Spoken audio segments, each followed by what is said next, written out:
ඒ වගේම දෙවියෝ පින් කරන අයටත් හරි කැමතියි. මොකද දෙවියෝ ගාව පුදුමාකාර ධර්ම ගරුත්වයක් තියෙනවා. ඒ නිසා පින් කරන අයට, සිල් රකින්න අයට දෙවියෝ පුදුම විදිහට ප්‍රිය කරනවා. ඒ ප්‍රිය කිරීමේ එක කාරණාවක් තමයි පින් හොඳට රැස් කරන අය දෙවියන්ට පින් දෙනවා. එතකොට ඒ අයට සම්පූර්ණ පින් ලැබෙනවා. ඒ නිසාත් මිනිස්සුන්ට හරි කැමතියි. සක්‍ර දේවේන්ද්‍රයන් වහන්සේ සඳහන් කරනවා මනුස්ස ලෝකෙට සිව් දිශාවටම වඳිනවා කියලා.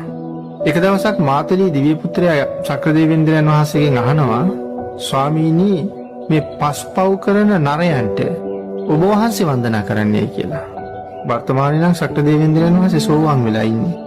ඒකෝට සෝවාන් වෙච්ච උත්තමේ පස්පව් කරන නරයන්ට ඔබ වහන්සේ වඳින්නේ ඇයි කියලා සඳහන් කරාම සක්‍ර දේවේන්ද්‍රයන් වහන්සේ මෙහෙම ප්‍රකාශයක් කරනවා. මාතලී මම පව් කරන නරයන්ට වඳිනව නෙමෙයි. යේ ගහට්ටා පුඤ්ඤකාරා